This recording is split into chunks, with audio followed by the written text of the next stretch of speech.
नमस्कार दर्शक बंधु शुभ सकाळ सत खबर को आपण मानक स्वागत करुअछि। आज हूँ 28 तारिख फेब्रुआरी वर्ष बुधवार। मु आपण पाखक ओडिशा तथा देश विदेशर किछि बचा बचा गुरुत्वपूर्ण खबर नहीं कर आछि।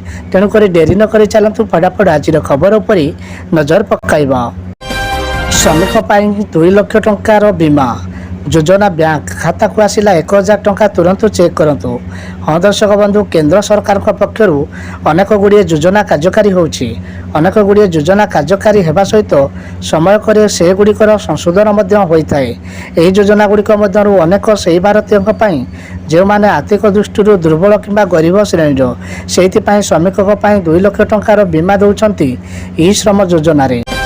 चाषी बड़ खबर, केंद्र सरकार देवे यही जिनिस संपूर्ण मागणा। सरकार यही पनीपरिया मंजी चाषी को मागणारे जोगाई देवे, जहाद्वारा चाषी माने लाभ पाइबे। कृषक मानक उन्नत सुविधा जोगाइबापी सरकार प्रायतः नुआ पदक्षेप नहीं। अनेक कल्याणकारी योजना मध्य सरकार को द्वारा परिचालित होउछि।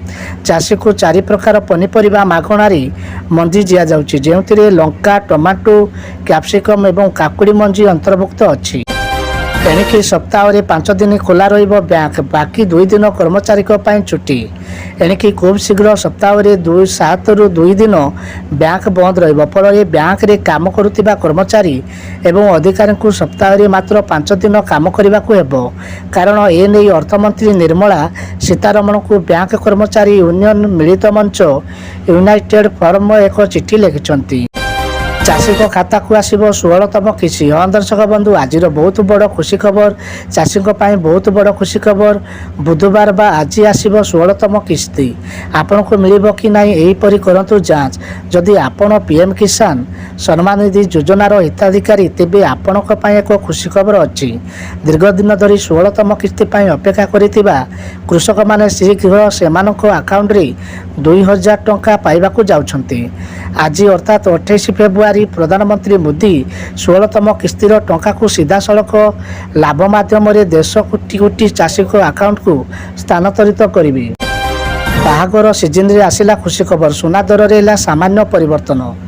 जदि आपण मानकर किंबा घरे कार बाहागर अच्छी, तेबे खुशीर खबर, आज सुना दर रे सामान्य परिवर्तन होइछि। तेणु विलंब नक तुरंत सुना गहना किणी आणतु। जीवा पूर्व नुआ दर उपर नजर पकांतु। आज भारतीय बाजार रे 22 क्यारेट सुना दर 10 ग्राम प्रति 57,700 टंका रहितिबा बेले 24 क्यारेट सुना मूल्य 10 ग्राम प्रति 62,220 टंका रहिअछि। जीवे महाकाश घोषणा हो पारे। भारतीय महाकाशचारी नाम गगनयान मिशन को नहीं बड़ अपडेट आसी। आज सामना को आसीपारे महाकाश जावाक 4 भारतीयों ना। गगनयान मिशन पर प्रतिष्ठित 4 पायलट को ना घोषणा करिपारंती प्रधानमंत्री मोदी। एने जातीय गणमाध्यम खबर प्रकाश पाई। महाकाश अभियान समीक्षा केरल तिरुवनंतपुरम स्थित विक्रम साइबा स्पेस सेंटर रे गत करिबो मोदी। एबे आंचलिक पाणीपाग जा सूचना मिली। 3 तारिख जाए राज्य में वर्षा, विभिन्न जिला को पाणीपाग विभाग अलर्ट। पुणी वर्षा हे। आसंता 3 तारिख जाए राज्य में वर्षा होबार संभावना रही। पश्चिम और दक्षिण ओडिशार विभिन्न स्थान में स्वल्परू मध्यम धरणर वर्षा हो पारे बोली पूर्वानुमान करिछि आंचलिक पाणीपाग विभाग। राज्य में आहरी 3 दिन वर्षा संभावना। अमृत भारत स्टेशन रे ओडिशा को मिला 21 स्टेशन। लोकसभा निर्वाचन पूर्व ओडिशा को बड़ भेटी देइछंती प्रधानमंत्री नरेंद्र मोदी। ओडिशा रे 21 रेल स्टेशन भित्तिप्रस्तर स्थापन एवं नवीनकरण प्रकल्पर उद्घाटन करछंती।